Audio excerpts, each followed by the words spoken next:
हाय दोस्तों, तो आज की इस वीडियो में हम पढ़ने वाले हैं क्लास 12th का जो अध्याय है 11 है। ठीक है, तो इसे में हम पढ़ने वाले हैं कि महात्मा गांधी और राष्ट्रीय आंदोलन, सविनय अवज्ञा आंदोलन और उससे आगे। ठीक है, तो जो महात्मा गांधी थे और नेशनल मूवमेंट जो हुए इंडिया में, तो उनके बारे में हम जानकारी हासिल करेंगे। तो इस चैप्टर में बता रहा है कि राष्ट्रवाद के इतिहास में प्राय एक अकेले व्यक्ति जो है उसको राष्ट्र निर्माण के साथ जोड़कर देखा जाता है।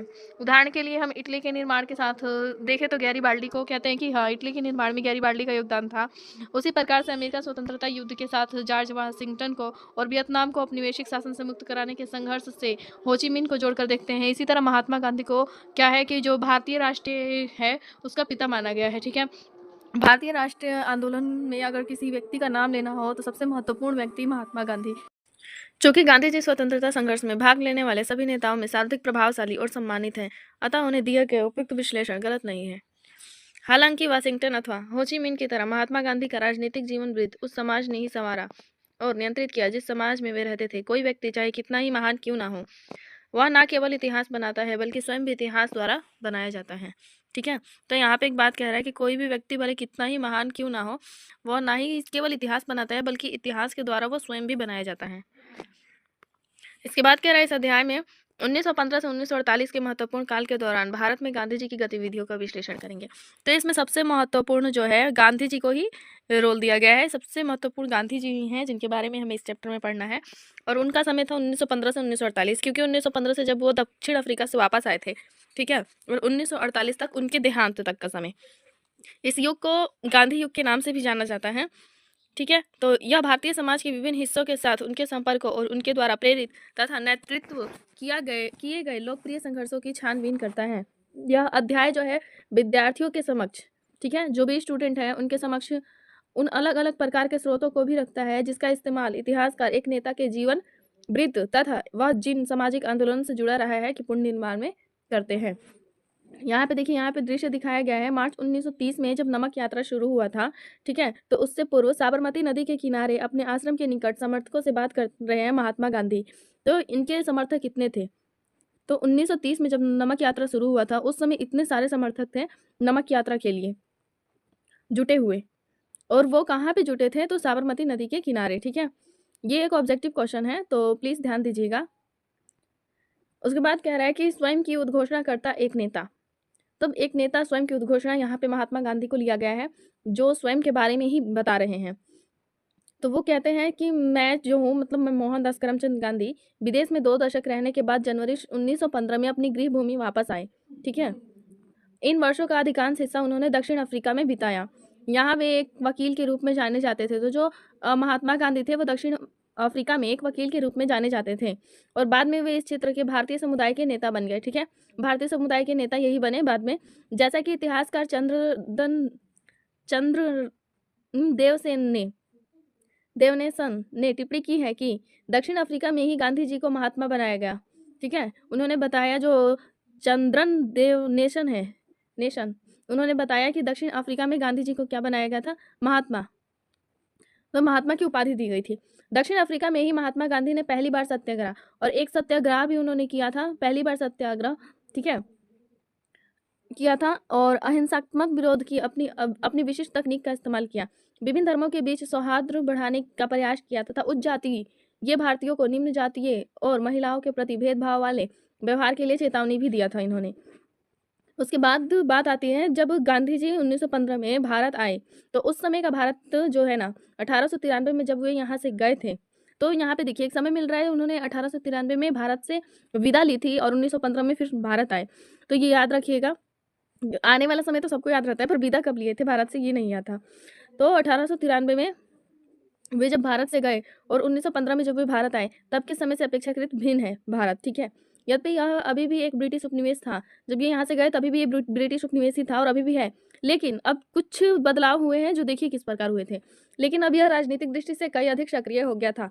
अधिकांश प्रमुख शहरों और कस्बों में अब भारतीय राष्ट्रीय कांग्रेस की शाखाएं थी। भारतीय राष्ट्रीय कांग्रेस की शाखाएं अब बढ़ चुकी थी, बहुत सारे शहरों में ये शाखाएं पहुंच चुकी थी। 1905 के 7 के स्वदेशी आंदोलन, याद रखिएगा स्वदेशी आंदोलन कब हुआ? 1905 से 7 में। एक इसको देखिए, इसको क्वेश्चन बनाने का तरीका क्या है। 1905 से 7 के स्वदेशी आंदोलन हुआ। ठीक है, इसमें इस आंदोलन के माध्यम से इन्होंने व्यापक रूप से मध्यम वर्ग के बीच अपनी अपील का विस्तार कर लिया था। इस आंदोलन ने कुछ प्रमुख नेताओं को जन्म दिया। ठीक है, जब ये आंदोलन हुआ ना, स्वदेशी आंदोलन, तो कुछ प्रमुख नेता जिसमें आते हैं महाराष्ट्र के बाल गंगाधर तिलक, ठीक है, बंगाल के बिपिन चंद्र पाल और पंजाब के लाला लाजपत राय। याद रखिएगा, महाराष्ट्र के थे बाल गंगाधर तिलक, बंगाल के थे बिपिन चंद्र पाल और पंजाब के थे लाला लाजपत राय। ठीक है, ये 3 स्टेट है और इन तीनों जगह के ये लोग थे। और इन तीनों का शॉर्ट नेम तो आप जानते हैं, लाल बाल पाल जिसे कहा जाता है। और इन तीनों का यह जोड़ा उनके संघर्ष के अखिल भारतीय चरित्र की सूचना देता था, क्योंकि तीनों के मूल निवास क्षेत्र एक दूसरे से बहुत दूर थे। इन नेताओं ने जहां औपनिवेशिक शासन के प्रति लड़ाकू विरोध का समर्थन किया, वहीं उदारवादियों का एक समूह था जो एक क्रमिक व लगातार प्रयास करते रहने के विचार का हिमायती था। इन उदारवादियों में महात्मा गांधी जी के मान्य राजनीतिक परमादर्शदाता गोपाल कृष्ण गोखले के साथ ही मोहम्मद अली जिन्ना थे। ठीक है, जब यहाँ पे हम उदारवादियों का बात कर रहे हैं तो उन उदारवादियों में कौन से लोग थे? ठीक है, तो उदारवादियों में 2 लोगों के बारे में यहाँ पे बताया गया है। पहले तो परमादर्शदाता जो थे वो गोपाल कृष्ण गोखले थे, गांधी जी के मानने, और दूसरे थे मोहम्मद अली जिन्ना, जो गांधी जी की तरह ही गुजराती मूल के लंदन में प्रशिक्षित वकील थे। ये दोनों भी क्या थे? वकील ही थे। ठीक है, इन लोगों के बारे में आप जानते होंगे। गोखले ने गांधी जी को 1 वर्ष तक ब्रिटिश भारत की यात्रा करने की सलाह दी। तो गोखले ने गांधी जी को क्या बताया कि आप जो है ना भारत का भ्रमण कीजिए। ठीक है, भारत की यात्रा पे जाइए, इंडियन जर्नी, और उसके बाद जो है ना आपको यहाँ की भूमि और यहाँ के लोगों को, मतलब अच्छे तरीके से नहीं कहते हैं, जान पहचान और उन लोगों की स्थिति से आप परिचित होंगे। तो गांधी जी ने इन्हीं के सलाह पे वो घूमने गए थे, पूरा भारत का उन्होंने यात्रा किया था। तब उन्हें यहाँ के लोगों की स्थिति और गांधी जी को अधिक से अधिक लोग पहचानने लगे थे। ठीक है, इसीलिए ये लोगों के नेता बने जी, और इसी कारण इन्हें भारत का राष्ट्रपिता कहा जाता है। उसके यहाँ पे देखिए एक इमेज दिया है दक्षिण अफ्रीका के जोहान्सबर्ग से महात्मा गांधी का ये चित्र है। ठीक है, यहाँ पे एक और क्वेश्चन है, देखिए जोहान्सबर्ग कहाँ है? अगर कोई पूछे तो आप सिंपल बता सकते हैं दक्षिण अफ्रीका। कोई भी करंट या फिर जनरल नॉलेज होता है ना, वो अलग से नहीं होता है, वो बुक से ही होता है, बस थोड़ा ध्यान से पढ़ने की जरूरत होती है। तो यहाँ पे दिखा रहे हैं दक्षिण अफ्रीका के जोहान्सबर्ग में महात्मा गांधी। उसके बाद यहाँ पे कह रहा है पहली महत्वपूर्ण सार्वजनिक उपस्थिति फरवरी 1916 में बनारस हिंदू विश्वविद्यालय का उद्घाटन समारोह। तो 1916 में बनारस हिंदू विश्वविद्यालय का उद्घाटन हुआ। कब? फरवरी 1916 में। तो याद रखिएगा, देखिए ये सब एक एक ऑब्जेक्टिव पॉइंट है ना, इसे एकदम ध्यान से पढ़ना पड़ता है। करेक्ट एंड जो करेक्ट है और जो करेक्ट नहीं है, बस इस बात को आप हमेशा ध्यान में रखेंगे तो हर चीज़ संभव है। तो कह रहा है कि फरवरी 1916 में बनारस हिंदू विश्वविद्यालय के उद्घाटन समारोह में हुई। इस समारोह में आमंत्रित व्यक्तियों में वे राजा और मानव प्रेमी थे जिनके द्वारा दिए गए दान ने बनारस हिंदू विश्वविद्यालय की स्थापना में योगदान दिया। यहाँ पे देखिए पहले ही फोकस किया गया है पूरी अच्छी तरीके से कि इस समारोह में कौन कौन से लोग थे। तो इस समारोह में वे लोग थे ना जिन्होंने बनारस हिंदू विश्वविद्यालय की स्थापना में योगदान दिया था। क्वेश्चन ये उठता है कि और कौन से लोग नहीं थे, तो इसके बारे में आपको आगे पता चलेगा।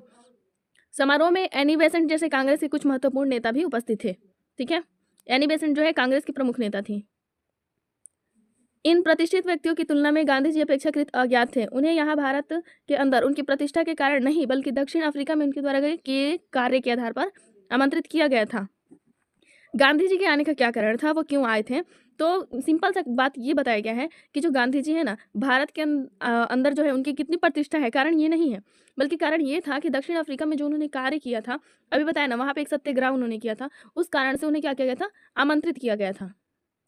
जब गांधी जी की बोलने की बारी आई तो उन्होंने मजदूर गरीब की ओर ध्यान न देने के कारण भारतीय विशिष्ट वर्ग को आड़े हाथों लिया। मतलब उनके कहने का मतलब था कि यहाँ पे मजदूर गरीबों पे बिल्कुल भी ध्यान नहीं दिया जाता है। ठीक है, उन्होंने कहा कि बनारस हिंदू विश्वविद्यालय की स्थापना निश्चय ही अत्यंत शानदार है, किंतु उन्होंने वहां धनी व सज्जे सवरे भद्रजन की उपस्थिति और लाखों गरीब भारतीयों की अनुपस्थिति के बीच की विषमता पर ही अपनी चिंता प्रकट की।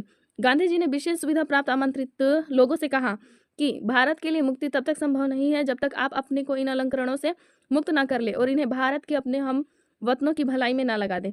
वह कहते गए कि हमारे लिए स्वशासन का तब तक कोई अभिप्राय नहीं है। हम बात कर रहे हैं स्वशासन, ध्यान दीजिएगा। स्वशासन का तब तक कोई अभिप्राय नहीं है जब तक हम किसानों से उनके श्रम का लगभग संपूर्ण लाभ स्वयं अथवा अन्य लोगों को लेने की अनुमति देते रहेंगे। हमारी मुक्ति केवल किसानों के माध्यम से ही हो सकती है। ना तो वकील, ना डॉक्टर, ना ही जमींदारी से सुरक्षित रख सकते हैं। बनारस हिंदू विश्वविद्यालय की स्थापना एक उत्सव का अवसर था, क्योंकि यह भारतीय धन और भारतीय प्रयासों से संभव एक राष्ट्रवादी विश्वविद्यालय की स्थापना का घोतक था। लेकिन गांधी जी ने स्वयं को बधाई देने के सुर में सुर मिलाने की अपेक्षा लोगों को उन किसानों और कामगारों की याद दिलाना चुना। ठीक है, तो गांधी जी ने खुद को प्रोत्साहित करने के बजाय लोगों और कामगारों को याद दिलाया कि हाँ, उन लोगों पे हमें ध्यान देना चाहिए। भारतीय जनसंख्या के अधिसंख्य हिस्से का निर्माण करने के बावजूद वहाँ श्रोताओं में अनुपस्थित थे वो लोग। ठीक है, तो मिलते हैं नेक्स्ट वीडियो में। तब तक के लिए बाय, टाटा। और प्लीज़ हमारे वीडियो को लाइक, शेयर एंड सब्सक्राइब